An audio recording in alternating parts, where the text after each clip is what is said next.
काढलाय सगळा मसाला वगैरे काढलाय. मम्मीने भाकरी केली पप्पांसाठी. मम्मीने सगळ्या चपात्या केल्यात. झाल्या चपात्या दाखव मग. आपल्या नगरला कसं आहे किचनच्या साईडला मोठा दरवाजा त्याच्यामुळे गरम नाही होत.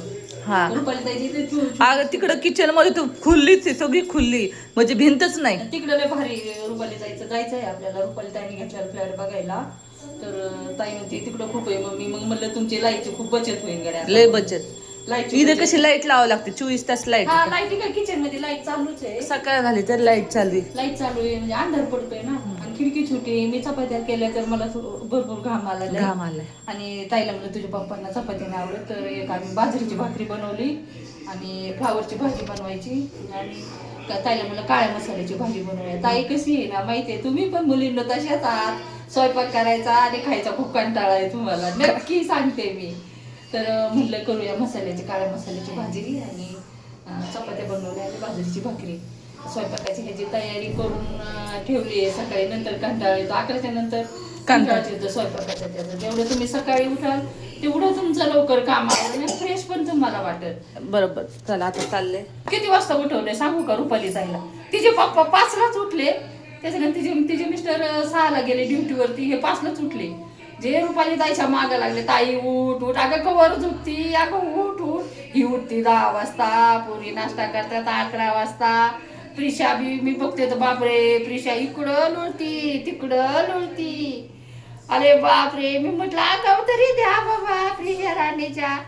झोपलंय 12 वाजता रात्री. हा 12ला झोप. पप्पांचा रोज फोन आला ना मला, उठली का. आज मला लय लवकर उठले त्यांनी. उठवलं त्याची उठणं बाबा थाय काही नाही. नगरला आले ना तरी मी लवकरच उठते. आम्हाला आले तिथे काय बडबड करते बाबा. फोन आला, भाऊचाच फोन असं. बाबा आठवले फोन माझा. मामाचा असन. काय करते बाबू फोन चालले.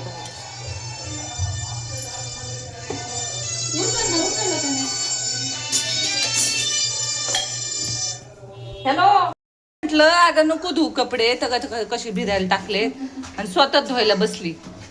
नाही बाई, मला नाही बसून तुम्ही. मुलीला माहितीये मावशील कामात सवय.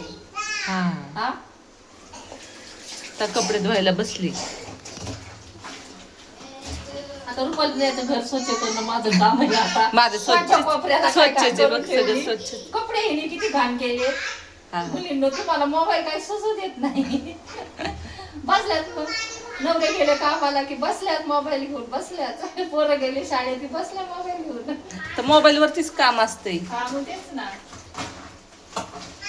बघा दाखवू का आता मग मुलीला दाखवायचं का मग.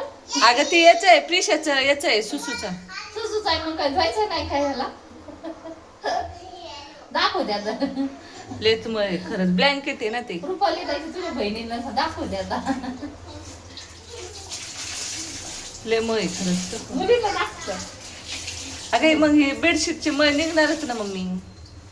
तरी तुम्हाला काय मातीचे घर आहे का ताई. बघे काळा कुत्र्यांचा कपडे स्वच्छ लागते.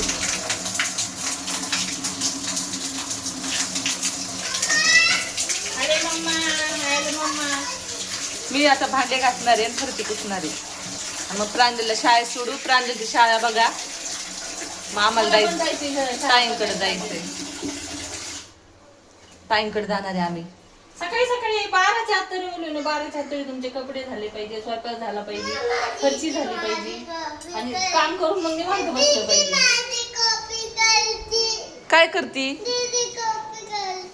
हे नको करू कॉपी. प्रांजल तू अभ्यास कर. अभ्यास करा. दे माझ्याकडे दे कॅडबरी दिली.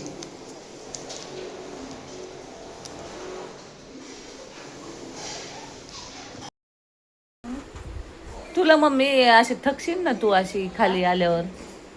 मी एवढे थकती. तुम्ही म्हातारे झालात फार थकले. तुम्ही 3 शक्त्या जीवनात तुम्ही जोपासलेच नाही. कोणत्या? 3 शक्त्या आहेत. म्हणजे कालिका माता आपल्याला सुदृढ राहण्याची शक्ती देते, एकदम म्हणजे स्ट्रॉंग राहण्याची. आणि सरस्वती माता आपल्याला चांगले शब्द देते. म्हणजे आपण नेहमी तिचं पूजन केलं पाहिजे. सरस्वती मातेचं कसं आहे, ते चांगले शब्द द्या, शब्दाने आपलं कामं होतात, आणि शब्दानेच आपल्यात भांडणं बी होतात. असं शब्दाला जीवनामध्ये खूप महत्त्व आहे. आणि लक्ष्मी माता, याचं 3 शक्त्या आहेतच. तर लक्ष्मी माता आपल्याला धनधान्य देते, आपल्या प्रपंचाला पुढं नेते, आणि परत सुख समाधान देते. ह्या 3 शक्त्या जीवनात आपण 3 शक्त्यांचं स्मरण केलंच पाहिजे. महालक्ष्मी, मा सरस्वती आणि मा कालिका माता. म्हणजे थोडक्यात पार्वती माता, म्हणजे अर्धांगी पार्वती माता. कालिका माता ही पार्वती मातेचंच रूप आहे. हा ना, मला ते पाय ते दुखते. ते दुखते ताईला. म्हणजे तुम्ही शरीरामध्ये ऊर्जा निर्माण, स्वतःहून ऊर्जा निर्माण केलीच पाहिजे ना. की आपण आता जरी आपलं डॉक्टरकडे गेलं तर आपण म्हणतो की बाबा माझं हे दुखतं, आपण सांगतो तेव्हा डॉक्टरांना कळतं ना. तसं आपलं दुखणं आपल्याला माहीत पाहिजे. त्याच्याहून आपण जास्त म्हणजे असं हे होत नाही, मला ते का होत नाही, मला झालंच पाहिजे असं आपण जिद्द बाळगलीच पाहिजे. आणि ते मी करणारच.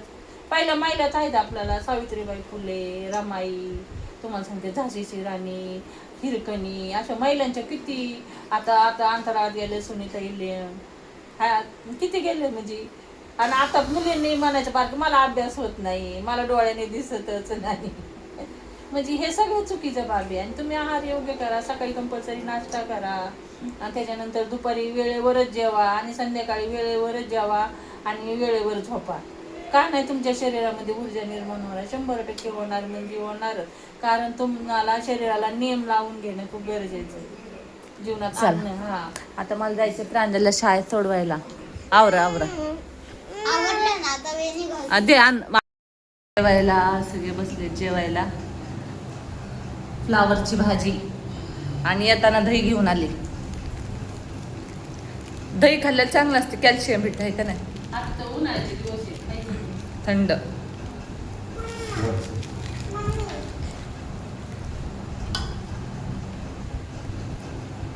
पप्पांना भूक लागली असेल ना, नाश्ता नाही करायचं, गावाकडे लवकर जेवते. गावाकडे सकाळीच असतोय त्यांचा नाश्त्यामध्ये जेवण. चला जेवायला. काय काय मुलीनं जेवायला आमची चालली जेवणाची तयारी. ताईने दही पण आणलं होतं, आणि परत फ्लावरची भाजी बनवली, काळ्या मसाल्याची भाकरी केली. भाकरी लय जाड झाली. असं छोटासा थाळ आहे, त्याच्यामुळे मला ते थापता नाही आली, जाड झाली थोडी. मी पण घेतली थोडी भाकरी आणि चुरली. आता तर चालली जेवणाची तयारी. ही माझी प्लेट.